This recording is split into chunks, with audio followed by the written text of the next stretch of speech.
पानी बिना ना जवानी की कीमत, न पानी बिना कोई सरिता सुहाए। क्या बात है।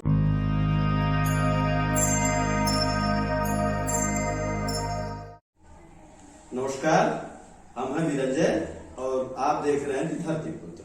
और हमारे साथ हैं गुरु हरिद्वार प्रसाद बिहवल जी और बिरहा के अप्रतिम हस्ताक्षर अंतर्राष्ट्रीय लोक गायक डॉक्टर मन्नू यादव जी। अक्सर होता यह है। नमस्कार हम दोनों लोगों की ओर से नमस्कार। सभी श्रोता सज्जन जो धरती पुत्र को देखते हैं उनके लिए ढेर सारी शुभकामनाएं। अक्सर होता यह है कि जो नेपथ्य से इनकी जितने भी श्रम शिखर कलम घिसते हैं, रत जगह करते हैं, वो देख नहीं पाते हैं दर्शक। तो डॉक्टर मन्नू यादव जी के सौजन्य से आज इनकी ये मुहिम भी है कि जिसका भी योगदान है इस बिरहा में या इस मंच पे, उनको हम प्रकाशित करेंगे, उनको दिखाएंगे, उनको सम्मान दिलाएंगे। इनसे लिए कटिबद्ध हैं। तो उसी क्रम में ये माननीय हरिद्वार प्रसाद बिहवल जी को आज लाए हैं। गुरु जी, ये जो अकादमी है जो आप देख रहे हैं, राष्ट्रीय बिरहा अकादमी, इसका क्या योगदान? एक तो एक नवीन प्रयोग ये कहा जाए। आपकी आयु लगभग 81-82 वर्ष की होगी और ये नवीन प्रयोग देख रहे हैं जो राष्ट्रीय बिरहा अकादमी का। ये बिरहा के लिए, लोकगीत के लिए, लोक गायन के लिए या लोक कलाओं के लिए इसका क्या योगदान होगा? ये जो डॉक्टर मन्नू जी अकादमी चला रहे हैं, इसमें आसपास के कुछ जो इससे प्रेरित लोग होते हैं, जिनकी इच्छा रहती है कि हम ये सीखें, उनको बुलाकर ये यहाँ सिखाते हैं। कहरवा, जो देहात में गाए जाने वाली धुनें हैं जो लुप्त हो रही हैं, जो लुप्त हो रही हैं, कहरवा है, खेमटा है, दादरा है, कजरी है, सोहर है,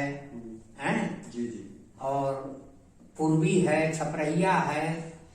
आप उन सबको सिखाते हैं, उन बच्चों को, ताकि वे बच्चे जो लुप्त हो रही हैं तर्जें या जो लुप्त हो रही हमारी संस्कृति, उसको आगे बढ़ाएं, उसको जीवित रखें। आपके अनुसार भी वही है कि इस संस्था का लोक कलाओं के संरक्षण में महनीय योगदान रहेगा भविष्य के लिए, और उस क्रम में लगे हुए हैं। अच्छा, एक चीज अब जो चल रहा है, ये नया ट्रेडिशन में जो अच्छा लग रहा है लोगों को, क्या अच्छा लग रहा है? अश्लीलता अच्छा लग रही है? नहीं, अश्लीलता तो कम से कम 50% लोगों को लगी रही है। अब मैं सुनिए जी, जो लोग कुछ दूसरे मूड में हो जाते हैं, बिरहा जब शुरू होती है तो जो लोग कुछ दूसरे मूड में रहते हैं, हमारे कहने का मतलब कि जो नशे में रहते हैं, उनको अश्लीलता अच्छी लगती है। और जो बेचारे सादे स्वभाव के हैं, शराब का सेवन नहीं करते, उनको गीत अच्छी लगती है, लेकिन ये शराब वाले उनको सुनने नहीं देते। बस फरमाइश करते हैं, ये गाइए, वो गाइए, वो गाइए। और जब इनकी नशा उतर जाती है तब गायक बिरहा गाता है, बढ़िया बिरहा गाता है, और सुनने वाले सुनते हैं। अब मैं एक आक्षेप लगाऊंगा कि कहीं ना कहीं आप लोगों की भी भूमिका है उस अश्लीलता को बढ़ाने में। जो कवि हैं, कहीं ना कहीं लिखते हैं तभी तो गाया जाता है। सुनिए हमसे जी। आज की दुनिया जो है जी, पैसे की है। जी, गायक बहुत कम गायक हैं डॉक्टर साहब की तरह, जी, जो पैसे के पीछे नहीं पड़ते। और मैं तो कहूँगा कि डॉक्टर मन्नू यादव के अलावा शायद ही एक ऐसे गायक, एक दो हैं, जो परशुराम जी हैं, मंगल जी हैं, ये लोग पैसे के पीछे नहीं पड़ते। लेकिन जितने गायक हैं सब पैसे के पीछे पड़ते हैं। अब पैसा यही शराब वाले उनको देते हैं, उनसे फरमाइश करते हैं अश्लील गाओ, और वो अश्लील गाते हैं तो उनको पैसा मिलता है। वो जाकर अपने कवियों के यहाँ कहते हैं कि इसी ढंग का लिखिए। मतलब आप लोगों को उद्धृत किया जाता है, उद्धृत किया जाता है, लिखिए। लाचार होकर हम लोग लिख देते हैं, लेकिन हम तो नहीं लिखते। अब जी, हम नहीं लिखते। नहीं, एक ये जो परंपरा बनेगी अश्लीलता को किनारे करने का, तो लोग सुनेंगे भी। और जो आपने जो किताबें लिखी, जी हाँ, उसमें आपकी हम देख पा रहे थे कि लोरिक गाथा, हाँ, ये तो प्रकाशित है ना? ये प्रकाशित है, लोरिक काव्य प्रकाशित। लोरिक काव्य प्रकाशित है, हाँ। लोरिक काव्य प्रकाशित है। हाँ। लोरिक गाथा अभी प्रकाशाधीन हाँ, है, प्रकाशाधीन है। प्रकाशाधीन है। हाँ। और उसमें ये द्रोणाचार्य और एकलव्य का जो विश्लेषणात्मक विवेचन है, हाँ। इसमें आपने क्या लिखा है? इसमें हमने थोड़ा ये सा। लिखा, थोड़ा बताएंगे आपको। जी जी लोग द्रोणाचार्य पर बहुत करारा दोषारोपण करते थे जी। कि उन्होंने अपने शिष्य का अंगूठा कटवा लिया जी है। जी जी लेकिन द्रोणाचार्य के जन्म से लेकर जी और एकलव्य के शिक्षा प्राप्त करने की इच्छा तक जी उस जीवन चरित्र को नहीं पढ़े हैं कि कितनी कष्टदायी उनके सामने समस्या थी, जिसके कारण वो लाचार होकर बंधन में पड़ के एकलव्य से अंगूठा मांगे हैं। अच्छा, उनके ऊपर दबाव था। तो कहीं न कहीं हम इसका कंक्लूजन ये देते हैं कि आपने क्लीन चिट दिया द्रोणाचार्य को इस पुस्तक। बिल्कुल दिया है कि द्रोणाचार्य को क्लीन चिट। चलिए, स्वागत है आपकी इस हाँ। पुस्तक का। आएगी, विशेष प्रकार की पुस्तक है। हाँ। और दर्शकों को इस पुस्तक का इंतजार रहेगा कि आपकी पुस्तक मार्केट में आए और सभी लोग इसको सम्मान के रूप में देखें और खरीदें, पढ़ें तो समझेंगे। चाहेंगे। एक जिज्ञासा हो रही है जब इस हाँ। पुस्तक में जब आपने ये लिखा है। और बोध की 12 कहानियां। हाँ, बोध की 12 कहानियां हैं जी। वो हमने केवल अपने गांव से ही लिखा है। अच्छा, मतलब अपने हमारे गांव में कुछ हाँ, जो लोग इस घटना से गुजरे हैं जी। या उस ढंग का काम कर दिए हैं, हाँ, मैं उन्हीं के ऊपर 12 कहानियां लिख दिया है बोध की। जी जी और सच में वो बोध की हैं। बोध का मतलब ज्ञान की कहानियां हैं। जी जी हाँ, कुछ सीख मिलने वाली है उनसे। जी जी। हाँ। तो बात रही बोध की 12 कहानियों की।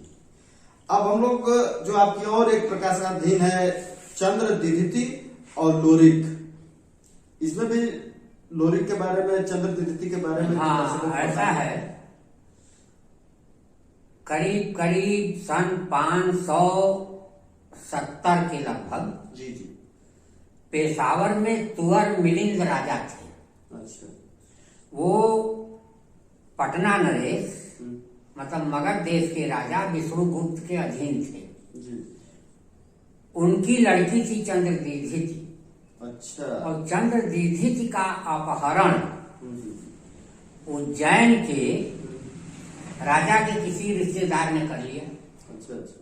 उसको बाण भट्ट ने बचाया हम्म, और बाण भट्ट बचाकर लोरिक के यहाँ रख दिए। हाँ। लोरिक ने उसकी पूरी सुरक्षा किया जी जी।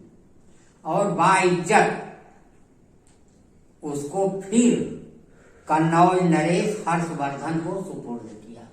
जी। और हर्षवर्धन से फिर वो अपने पिताजी के यहाँ चली गई। मतलब ये पूरी कथा है उसमें। हाँ, तो लोरिक ने उसकी जितनी सुरक्षा किया है, जी जी। क्या क्या समस्या आई लोरिक के सामने, सब उसमें वर्णित है। ये भी बहुत अच्छी पुस्तक होगी जब आपकी मार्केट में आएगी। अभी प्रकाशाधीन है, जल्दी से अब अगर ये प्रकाशित हो ये तो अच्छा रहेगा। और जो आपका लोरिक काव्य, जी हाँ, ये प्रकाशित पुस्तक है और इसके बारे में बहुत सुन रखा है हमने, तो इसके बारे में भी कुछ आप बताना चाहेंगे तो? ऐसा है कि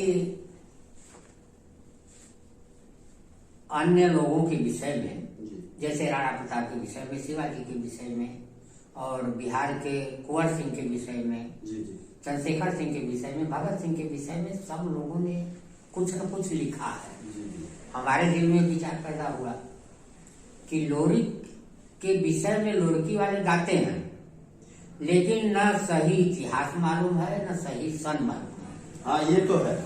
और न सही स्थान का नाम मालूम है। ये दंत कथा के रूप में जब हाँ। और एक चीज मैं जोड़ना चाहता हूँ, न उनके सामाजिक न्याय के पहलू को किया है, क्योंकि नारी अस्मिता, जी जी। पशु सुरक्षा, गो संपदा, अत्याचार और ठेठ में कहें तो सामंतवाद के खिलाफ उनका पूरा सामाजिक न्याय की एक लड़ाई रही है लोरिक की। और कहीं उन्होंने शासन नहीं किया है। जहाँ जहाँ जीते वहाँ वहाँ देते। देखिए ये आगे भी ये बातें जब आप बताते हैं तब हम जैसे लोग जान पाते हैं। और गुरु जी ने इतना महानिक कार्य किया कि उसको पटल पे लाया, मुद्रित किया, प्रकाशित कराया और न्याय के साथ ये जितनी बातें बताएंगे ये सब लोग जान पाएंगे।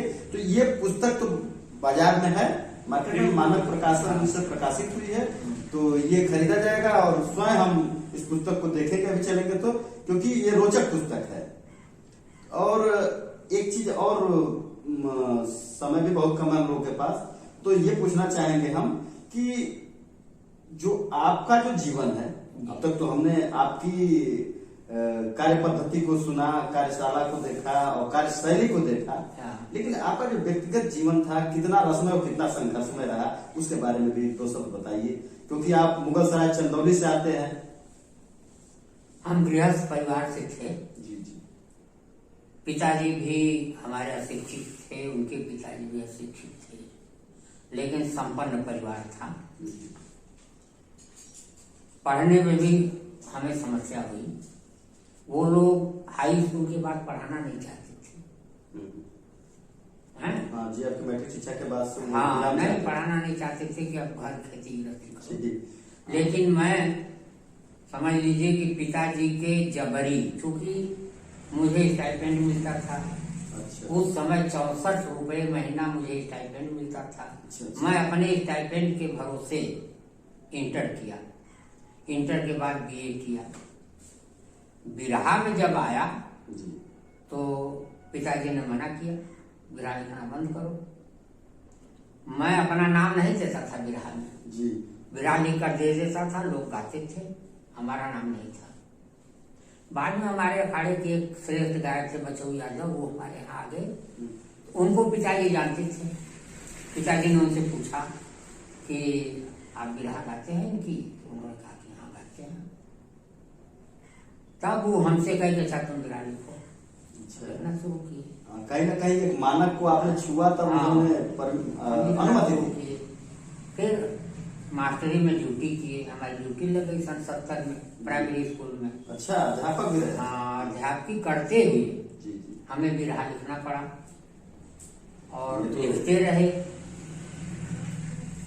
अब तो हम करीब करीब सन 1980 तक बिरहा में लपटे रहे। ये और हमने बिरहा शुरू किया सन 1962 में लिखना। ये आपका समर्पण भी था। हाँ। क्योंकि दोनों जगह न्याय कर पाना बहुत ही मुश्किल होता है, ये डॉक्टर साहब जानते हैं। अब उसमें बड़ा नहीं, लेकिन न्याय कर लेंगे आप। हाँ। चाहेंगे तो न्याय कर लेंगे, क्योंकि जैसे पढ़ते रहे जी जी वैसे पढ़ाते रहे। हाँ। छुट्टियों में गाना बजाना होता है, होली, दीपावली, तीज, त्योहार। नहीं, डॉक्टर साहब वो तो सही है, लेकिन बिरहा जो जैसे जो कवि हैं कहीं ड्यूटी नहीं कर रहे हैं तो दिन भर बैठ के अपना उसी में दिमाग मानसिक श्रम तो बनता ही है। अब आप 10 बजे से 4 बजे तक पढ़ाएंगे तो दिमाग थक जाता है, तो शाम को तो सो गए। लेकिन भोर में उठकर 4 बजे भोर में ही उठकर लिखना, कलम घिसना, और हाँ। वो केवल लिखना होता है, नकल मार के तो वो तो चल जाता है। कहीं ना कहीं हाँ, दिमाग लगाना पड़ता है, रचना करनी पड़ती है, देख कर नहीं लिखना है। ये कहा जाता है कि जो रचनाकार होता है उसको कहीं ना कहीं गॉड गिफ्टेड होता है। हाँ। वो सबके अंदर क्षमता नहीं होती, शब्द भंडार हमारे पास भी हम ये रचना नहीं कर सकते हैं। अब हम बताओ आपसे जी कि बीएचयू में तो बड़े बड़े प्रोफेसर विद्वान हाँ, हैं, सही बात है। सब डॉक्टर मन्नू नहीं हो जाएंगे, बात सही है। ये इसके ऊपर वाले की देन है। अभी हम लोग बैठे थे तो आप ही से ये कह रहे थे एक बात की कहीं ना कहीं त्यागना पड़ता है, बहुत चीज त्यागना पड़ता है, तुलसीदास बनना पड़ता है तब जाकर के हर जगह घर से आप पिताजी से भी आप कहीं ना कहीं बात खूब थी तो ये करना पड़ा। अच्छा गुरुजी, जो आपकी सुंदरतम, चूंकि आपका लिखना काम है, लेकिन कुछ छंद सुना देते तो हमारे दर्शक ये हम सुना देते बस एक दो लाइन है, कोई बहुत बड़ा नहीं। और उन छंदों का जिसे नाम करा, जैसे कि थोड़ा सीधे, थोड़ा कैमरे साइड में, थोड़ा साइड से होके, हाँ उधर ही देखें कि हम उधर ही। उस पर मैंने लिखा, पानी बिना ना जवानी की कीमत, न पानी बिना कोई सरिता सुहाए। क्या बात है। पानी बिना मीन मोती मही मेघ रस